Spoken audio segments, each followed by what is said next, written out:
அயலியோட சித்தியும் அவங்க அத்தையும் அப்படியே அயலி மேலே ரொம்பவே பாசம் இருக்க மாதிரி அப்படியே நடிக்கிறாங்க. உனக்கு ஒன்றும் ஆகலைல்ல அது இதுன்னு சொல்லிட்டு நீங்கள் உங்கள் பொண்ணு மாதிரி பேசுகிறீங்களே அப்படின்னு சொல்லிட்டு அவங்க இந்திராணி ஃபேமிலி மொத்தமே நம்பிட்டு அதுக்கப்புறம் சரி சரி கிளம்பலான்ற மாதிரி சொல்லிட்டு கிளம்புறாங்க. நீங்கள் எதுவும் வந்தாலும் இங்கே வரலாம் போகலாம் சரியா, இது உன்னோட வீடு மாதிரின்னு சிவாக்கும் அயலிக்கும் சொல்கிறாங்க. இதனால் அவங்க சித்தி அப்படியே செம்ம கடுப்பாக வராங்க.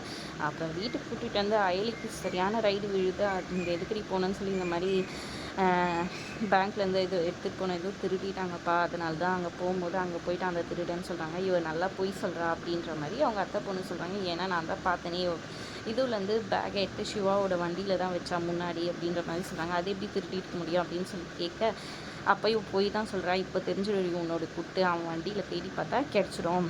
அப்போ நீ போய் சொல்கிறன்றது எல்லாரும் தெரியும், இன்னைக்கு புரிய வைக்கிறேன்னு அவங்க அத்தையும் சித்தியும் வந்துட்டு கூட்டிகிட்டு போகிறாங்க. சிவா இதை கேட்டுட்டு அவர் வண்டியில் இருந்த அந்த பேக்கை எடுத்துக்கிட்டு போயிட்டு ஒலிக்க வச்சுட்டு வந்துடுறாரு.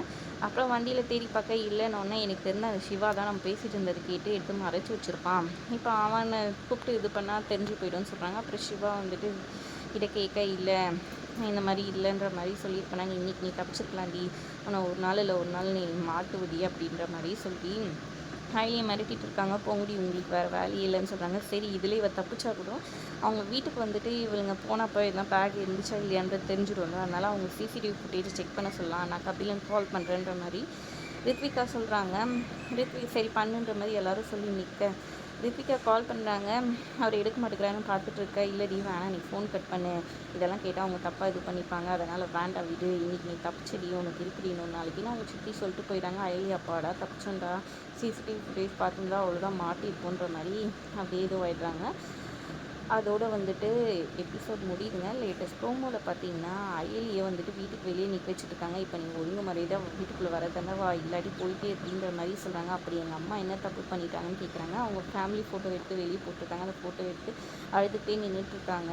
அயலியா அதுக்கு என்ன ஆதாரம் இருக்குது எங்கள் அம்மா தப்பு பண்ணாங்கன்னு சொல்லிட்டுன்றாங்க. ஏன்னா நானே தாண்டி ஆதாரம், என் கண்ணு முன்னாடி தாண்டி என் புருஷனை வந்துட்டு உங்கள் அம்மா சுட்டு கொன்னா அப்படின்ற மாதிரி சொல்கிறாங்க. அதை கேட்டு அயலியை அழுதுகிட்டே நிற்கிறாங்க. பொறுத்திருந்து பார்க்கலாம் உண்மையிலே அவங்க அம்மா எதுக்காக இதை செஞ்சாங்க என்ன ஏதுன்றத.